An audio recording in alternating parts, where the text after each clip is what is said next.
Now, this is an overdose osteointegration process. I call it a crocodile scheme because like a crocodile, but it's very important. So you see, of course, this gap is magnified. Okay, this is really the wall. The bone, this is the old bone, let's call it the old bone, and this is the biomaterial. Okay, what is happening? First of all, as I told you, the proteins will be absorbed from the blood and the tissue fluid. Then, conformational change and desorption of proteins, we know that about urea, yes, you know, conformational change of proteins, we learned a lot of that, okay? Then, formation of conditioning film, and as I told you, if you have a contaminated surface, then it's not good. And what else is happening? It's very interesting. They have shown that the surface is also modifying. It has an electrochemical modification. It is a release of the particles and ions. So this is why I'm saying that there is no totally bio-inert material in the nature. Every material will have some particles or ions coming out.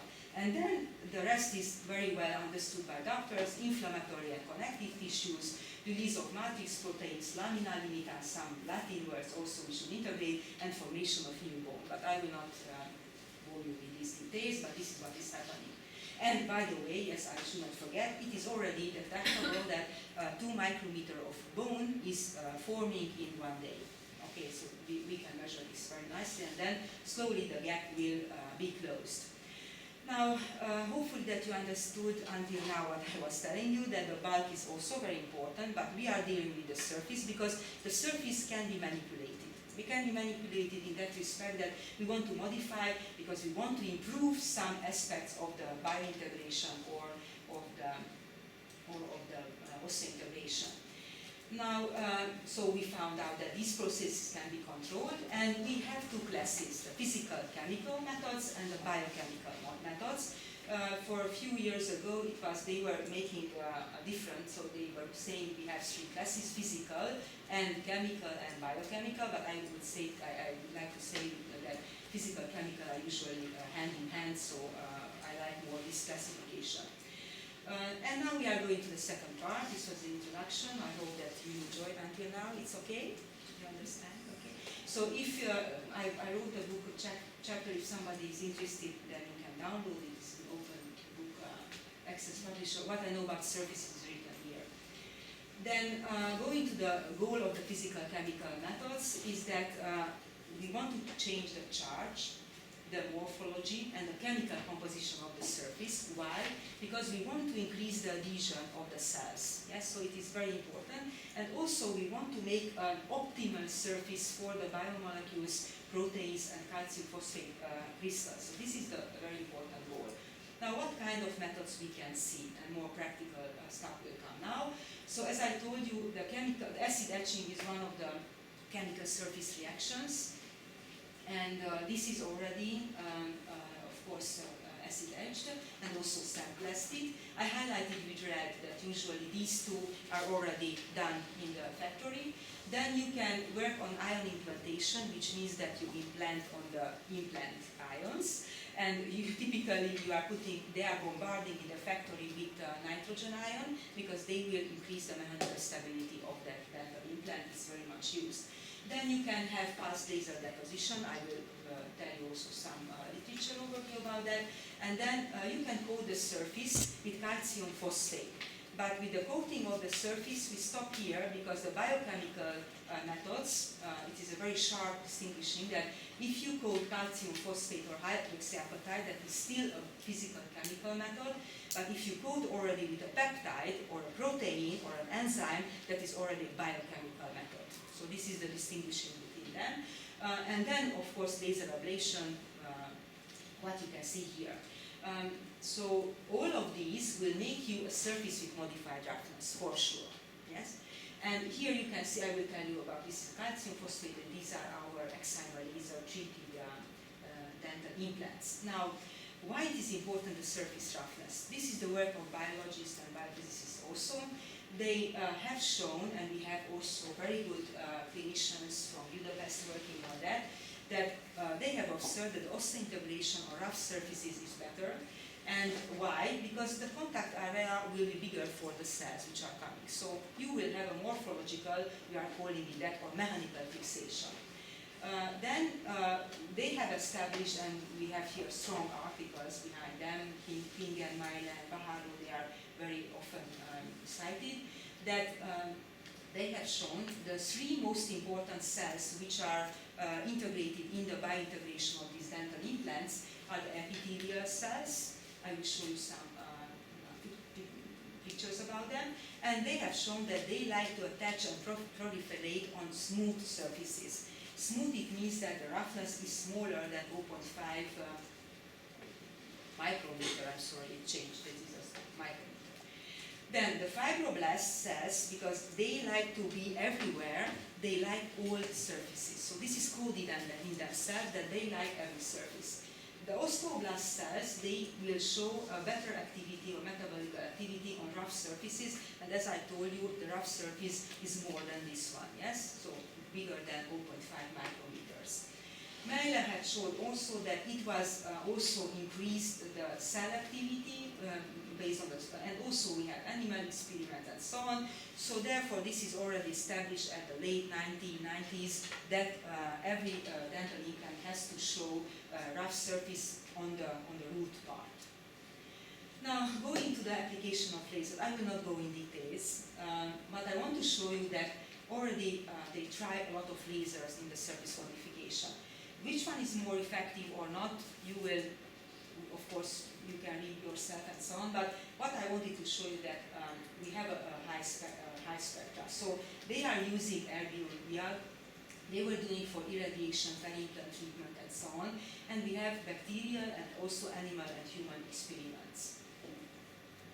Then you can have different surfaces. So they are using, this is why it's many times it's very hard to compare them, because every company or every researcher it will use. Then you can use diode lasers, CO2 lasers. And I just wanted to highlight you one of them, which is, I think, two of them. The group of Kadra, they were making a study regarding that they were putting on dental implants osteoblast and fibroblast cells, and they have irradiated with gallium aluminum arsenide diode laser. What they have seen, and here you can observe the laser parameters. I'm sorry, I speak too much.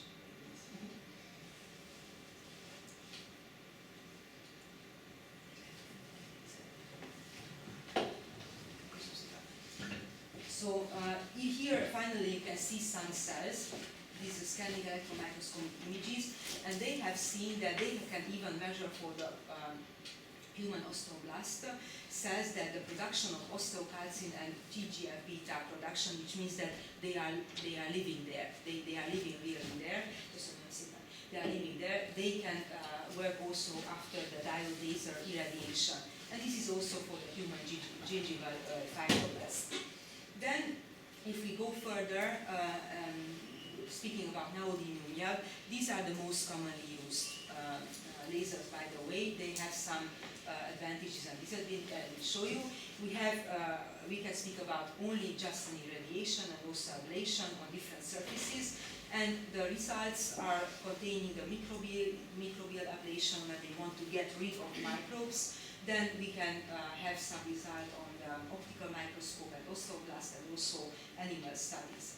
Then not so many, and I can see here only one, krypton fluoride excimer laser, because as you will see in our first article, we wanted to check up how it is doing the ablation, the excimer laser, and what I have found, the pulse laser deposition, and they were doing hydroxyapatite coatings on titanium, aluminum, vanadium surface. And then going further, this is a very special laser, as you can feel it, the femtosecond laser, and this was used for irradiating dental implant parts, let's say, in stimulated body fluids. So if they start to make more complicated kind of experiment, but it is working well.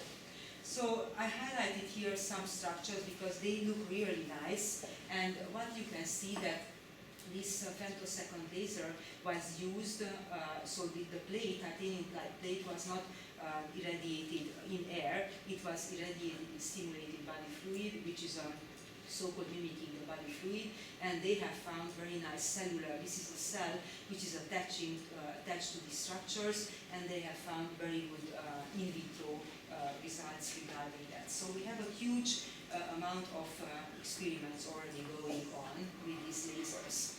What I would say that lasers are more and more used. Of course we have very expensive or very cheap lasers and so on, but we have to take care, because if you are applying for medical reasons the lasers, then you have to establish very well the parameters, or much better than only just doing an experiment, because of course the effect of the laser will depend much on the wavelength of the light, on the density ranges, or on the full width ratio. Okay, we know that the XRML laser, it is already very good because you have irradiation of the ultraviolet wavelength range, and this, therefore it will give you a sterilizing effect, of course. And now going to the presentation of our results. So this article was, we started already in 2001, I think, and it was a PhD student of Zsolt, Miklós Bereznai. Unfortunately, he's not anymore working at the university, but we made a very nice, the idea, it is a cooperation between, as you see, clinicians. He was my former director, Fazekas András, and I joined really the Faculty of Dentistry when we started to work with that, and really it was one of the nicest work in this field. So let's go on the experimental setup, because I hope that you feel it more comfortable now. So this is an argon, we use, by the way, two kind of lasers, and of course we have to make a grating and an aperture, and we had a beam splitter to measure the fluence or the energy of the laser beam. Then you focus with the lens, and then you put it on the sample board or illuminate the sample. And these were titanium samples. It is a CP grade 1 at that time. Then the implants were made by commercial pure grade titanium disc. The wavelength was in the UV range. As you see, the pulse duration was 18 nanoseconds, and the pulse energy was 100 millijoules. Now, what we have found that really this laser, it is usable also for ablation and also for polishing. So, of course, you will not. It is not so obvious that the companies can buy this laser and then do the polishing, but it is going more research, and it will be more available. Here in the left side, you can see a non-irradiated. This is a machined surface of the dental implant, and at the same scale, you can see a very nicely laser polished surface, and it can be effectively polished really until the RA is smaller than 1 micrometer again. This change, so it is a very good opportunity to use this kind of lasers for polishing.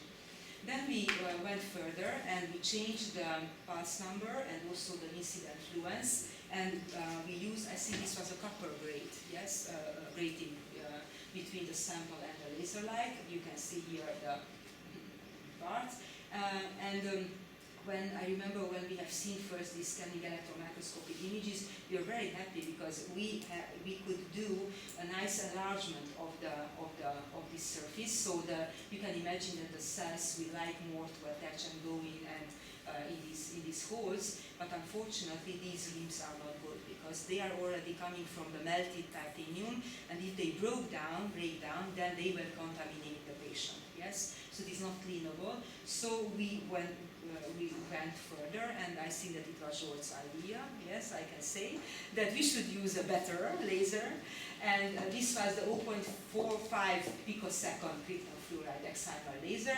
But I have to tell you, this is a very sophisticated experiment because they had to do it under vacuum, okay, so it was not so easy, and as you can see, you cannot make it so big surfaces. What we have got, and I will go in a little bit details because this is interesting for you.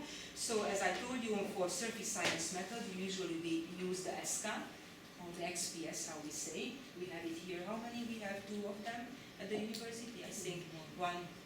Okay, and the other is connected to the scanning electron microscopy. Yes, and I think that you will see it, hopefully, that they will visit the laboratory, no? I can show them.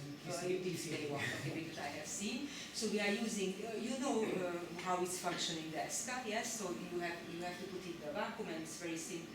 Simple that if you have an X-ray source, then from the surface of the material, the electrons will come out, and they will know from where they are coming. So this is like a fingerprint, okay? And you can really very precisely give what kind of elements do you have and what kind of binding do you have. An extra thing is, together with this instrument, and I think that not every instrument has this, that you can make an argon-ion bombardment, which means that you can remove 10 nanometer of material in 10 minutes. This is why it is important, because you can see how is the structure of the surface, yes, in deep. You can go in deep. Now, some graphs, some spectras. Have you seen this kind of spectra already? Ever? Somebody? Not too much, so I will explain a little bit. So here you can see the binding energy, and this is the typical spectra. Let's say the first, this one, the bluest one, non-irradiated with laser, and the sputter time of the argon by 0 minutes. So you can see a typical curve, and if you check this, I'm sure that you know that this is titanium 2p, it's the orbital, it's the electron which is coming from that connection. This peak, together with this peak, it will give you that you have a good titanium dioxide layer. Now, if you go further, the carbon 1s is coming from these electrons, and you can see that it is decreasing while you are laser treating, and also the sputter time is better.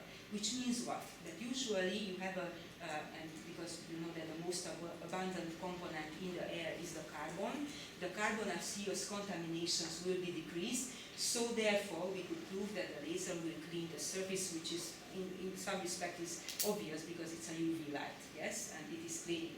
What was more important that we have realized, if you check these peaks, and this is the white spectra, so you cannot see, but you can observe, something here is changing between the non-irradiated laser treated titanium sample, and then we have said to our cooperation partner that he should zoom it out. And what we have found? We have found that we have a very good tool to determine that the thickness of the titanium dioxide layer was increased. Why am I saying you this? So let's see the non-irradiated titanium list. Typically, when you have these peaks, you have 3 peaks here, a little, well, this is not so big. One, this is coming from titanium dioxide. And if you see that on the non-treated, laser-treated titanium list, after 20 minutes, this changed a lot. And it became more obvious, more relevant, that you can see the peak of the titanium, of the bare titanium metal. If you check these 3 red graphs or spectra, then you will see that even after 10 or 20 or 30 minutes, the laser-treated titanium discs, they stay in the titanium dioxide position, or let's say titanium dioxide layer they have it. So, and I think that this was the strongest information from this article, and we have, I think, the strongest citation since then. Everybody likes this article, because we could show that this is a very good tool also for determining the thickness of the titanium dioxide layer. So if you imagine that here after 10 minutes you have 10 nanometer removal, 20 and 30 nanometer, then you can say that what thickness did you have for the titanium dioxide layer. Then we have checked also the crystalline structure with the X-ray diffraction, and we know that the titanium dioxide, the titanium will change from alpha phase to body center cubic above 1158 kelvins. And what we were finding out, and we were very happy, that the laser treatment was not going in the bulk, so it was not distorting the original crystalline structure, so therefore it was only a surface aspect which we have found. Then we were going further, and in a cooperation with the colloid chemistry department, you cannot see, but beneath is you can I know that it's there. It's a laser ablated titanium surface, and we have observed it's a very complicated process, the heterogeneous nucleation of calcium phosphates. These are the calcium phosphates which were grown on this material, and we have shown that on the compared with the control one, the calcium phosphate like more to be on this laser treated surface than on the other. Okay, and then finally we wanted to see the response of the biological environment. The rest was almost the same. Unfortunately, some things changed also in the physics department because we did not have the availability for the same laser system. And we wanted to make the same surfaces, but we could not, by the way, you will see. But we were putting an extra thing that we were studying the in vitro cell culture response and also to investigate attachment and proliferation of the human MG63 osteoblast cells. This is a cell line which you can buy in the European cell culture system, and they are working very nicely, and in this way in vitro cell culture studies can be done. Here you can see some details of the materials and methods. So we used acid-etched and sandblasted surfaces from another company, and the laser treatment was done with these two lasers, the Q-switch neodymium laser. This is the wavelength, you can see the details, and the krypton fluoride excimer laser.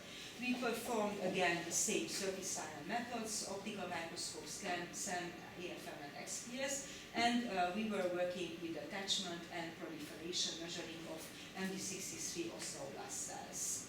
Here you can see, I hope that you can see it well, again table giving you that you have different parameters of these, and you can see the bare or the non-treated control system, which is, as I told you, acid-etched and sandblasted, and then you have the neodymium YAG laser.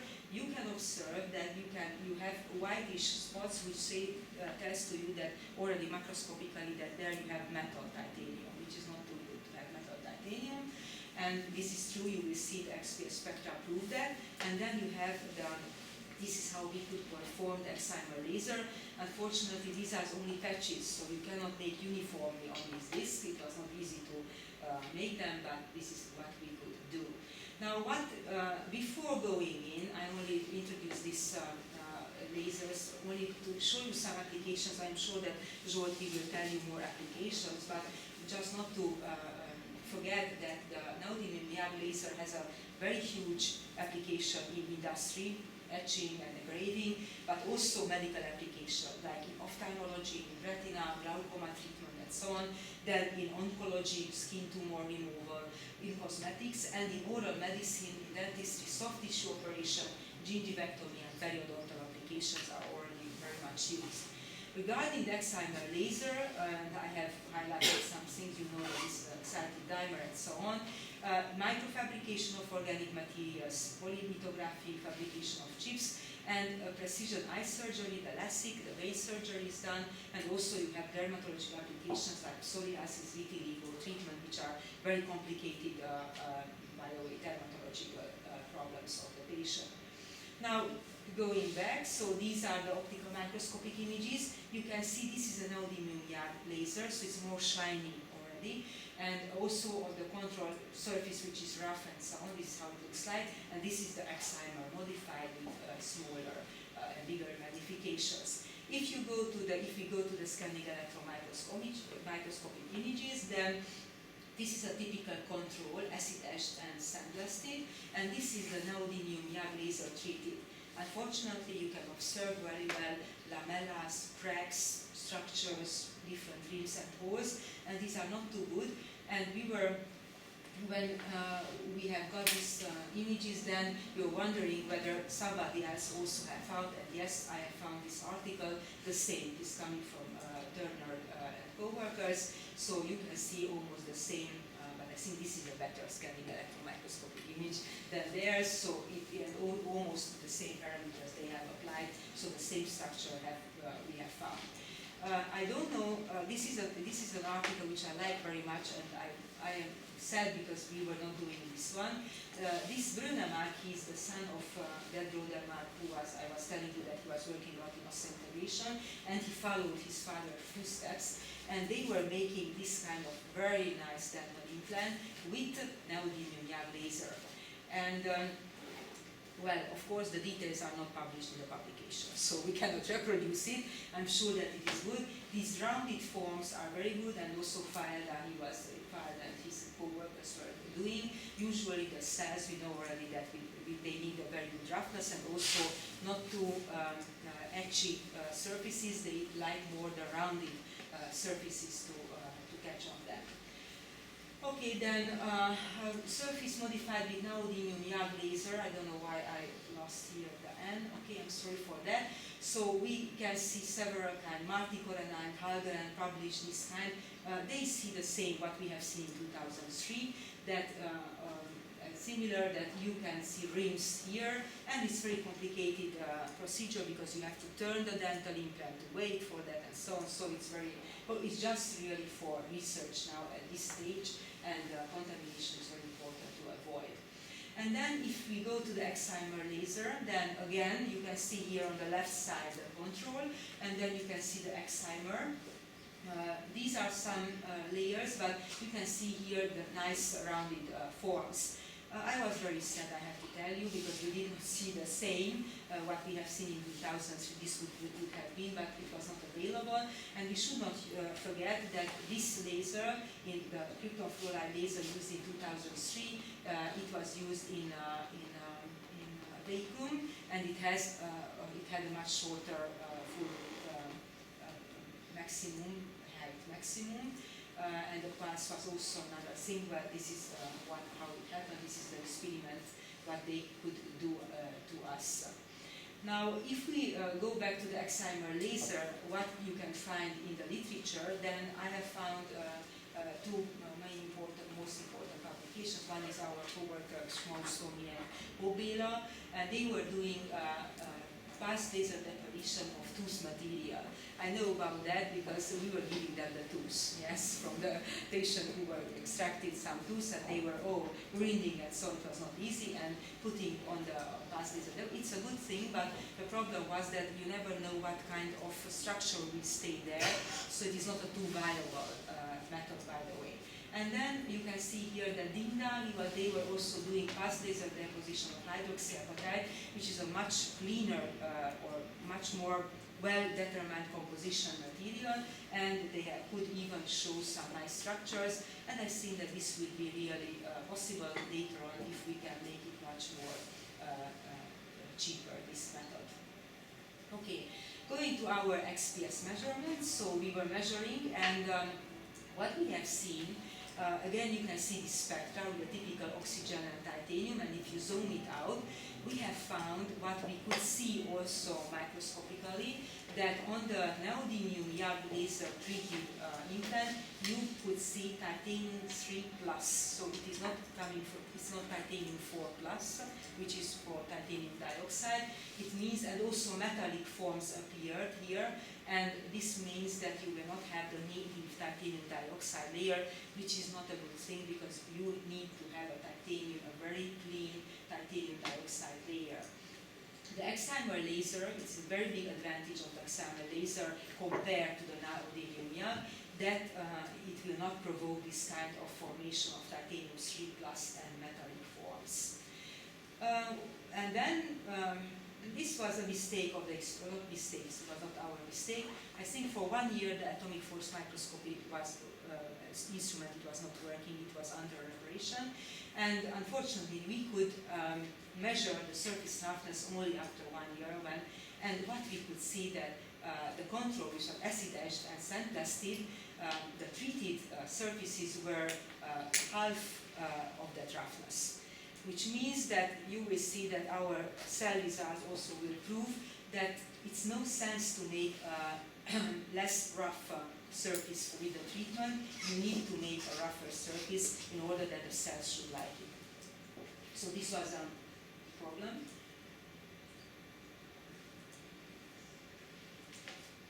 Which occurred, but we could not do it, and already we had performed the cell culture studies. Only a few things. This is really a technique which is used by the dentists. They like very much because they like biology and so on. Here inside you can see this is a sterile chamber, and these are the cells inside this nice pink fluid. This is the medium in which they like. And then we are putting in a typical plate with a given size. These gray things are the implant bodies. These are this. And on them we are growing the cells. So this is a direct measurement whether the cells they like on that surface or not. And these are the methods and the assays. Usually you don't measure only at one time the attachment of the cells.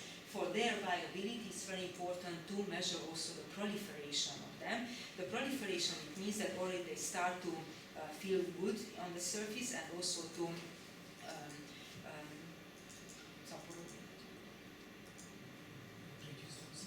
reproduce themselves, okay, to grow, I'm sorry, to grow. And we have typical assays for MTT, LAMELIS glue. These are what you have to introduce. It's not easy to work with them, and also we perform scanning electron microscopic images. Now, what we have found, that always you have to do a positive control. This is the plate. The plate is this one, this, in which you have the this, okay? And why they like the cells? Because these are already covered with polylysine, which is a peptide which likes, okay? Usually you have to introduce in the plate. And then you have the control, and what we could see that, fortunately, this is a 24 hours and 72 hours, it was increasing number of the cells, which means that yes, they like more, but we could not detect any difference between neodymium-YAG and excimer laser treatment. So, which will tell us what? Will tell us, but before that, I'm sorry, I will show you only some scanning electron microscopic images. So these are the cells. Well, with the scanning electron microscopic image, the problem is that you can visualize very nicely the cells, but you cannot determine the number of them, yes, because it's very, you have to magnify them. Maybe you can see the structure, whether they like or not at the same day, but every picture shows that it's okay for them, nothing bad is happening. So finally, what we have got, that we have found that the neodymium-YAG laser will make rings and holes on the titanium, which is not good. And when you study or investigate the XPS spectra or the chemical composition, as you have seen, we have found that titanium 3+ or metallic form will form, which is not at all good, and the excimer laser ablation in this respect is better, although it's more expensive, of course. The atomic force microscopic measurements unfortunately show that we were not increasing the roughness, we were more decreasing, which is not a good thing. And the MTT and LAMELIS glue show that really in the response of in the biological response, let's say the roughness is has much bigger influence than the chemical composition of the titanium. And this is the same what the other groups have shown, and we have published this Material Science and Engineering. See, I have them here if you need, I can give you, or also you can download them. So this was a very important factor. I think it has around 4 impact factor, and I'm very happy because LAMELIS14thJuly2015, she is now my PhD student, and hopefully she will make it in a few months, the PhD. Now, finally, and I hope I was not too boring for you, I will give you only some aspects about what kind of studies in progress we want to do.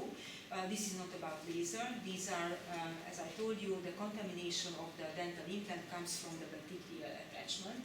And we can go a little bit to nanocolloid chemistry, because if we make silver nanoparticles integrated in the titanium dioxide, this is a so-called composite, titanium dioxide silver polymer nanohybrid, then we can prevent the periimplantitis. And these are very important because the relevance of the periimplantitis is also coming through. More and more people have implants, and more people they will have also periimplantitis, and we are performing these studies.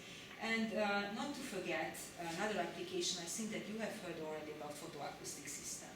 Yes, Bozoki Tamás, I see that he was telling to you that we are making a very good cooperation with them. They have made for us an ammonia detecting system with the laser photoacoustic system, and why we are using it. Unfortunately, I'm sorry it's in Hungarian, but you can see that the relevance of the oral cancer is very high in Hungary. It is, I think, the fifth abundant cancer from which you will die. This is a problem. So it's very aggressive. It's not curable.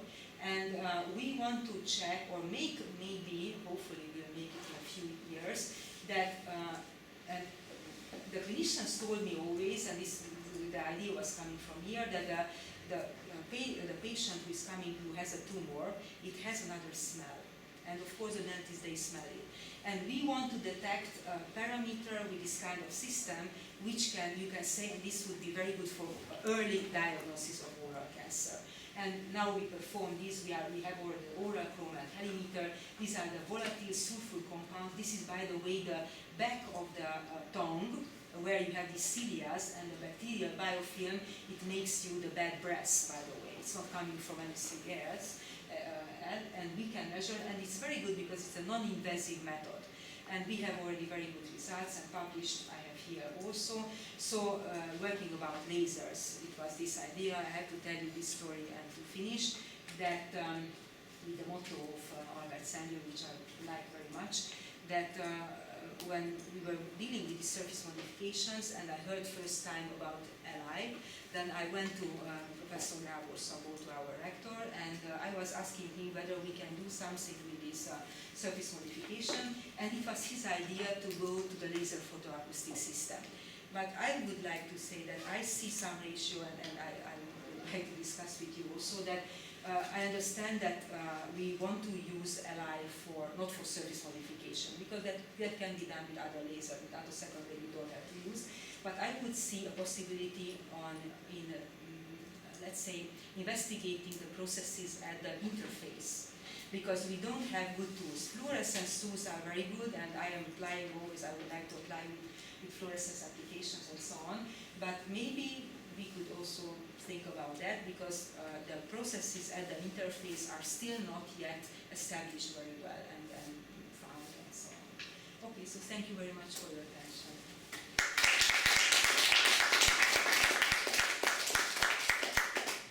If you have any questions, I'm very glad to answer. It was very far from you, or it was edible?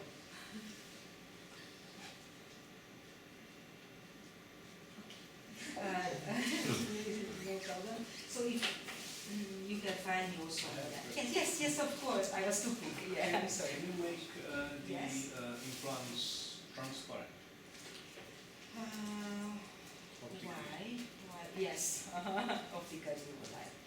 Well, what I know that titanium is not transparent, you cannot make it, but they want to make this kind of spongy materials transparent, and what we were using, maybe we could do it if you find that material which is transparent. When I went to Strasbourg and I was working, we were working with optical wave-like light spectroscopy. A waveguide was the model system for the dental implant, yes, because you know it has some titanium in it. So it's a glass or silica, silica with titanium. So maybe for model system, yes. For practical reasons, I don't know about this material to make them transparent, but maybe we could think about it. So you mentioned titanium oxide, which can be made into a form of very nice glass. It's nicely transparent. Yeah. I don't know whether the material would be rigid enough. Yeah, titanium dioxide is a powder. So titanium dioxide is in the wall, in every painting, so you have everywhere titanium dioxide. But maybe, well, I have to tell that in dentistry these kind of materials are developing very much. So if you want to make a very special composite, then for sure that you can find, but it's a good idea, why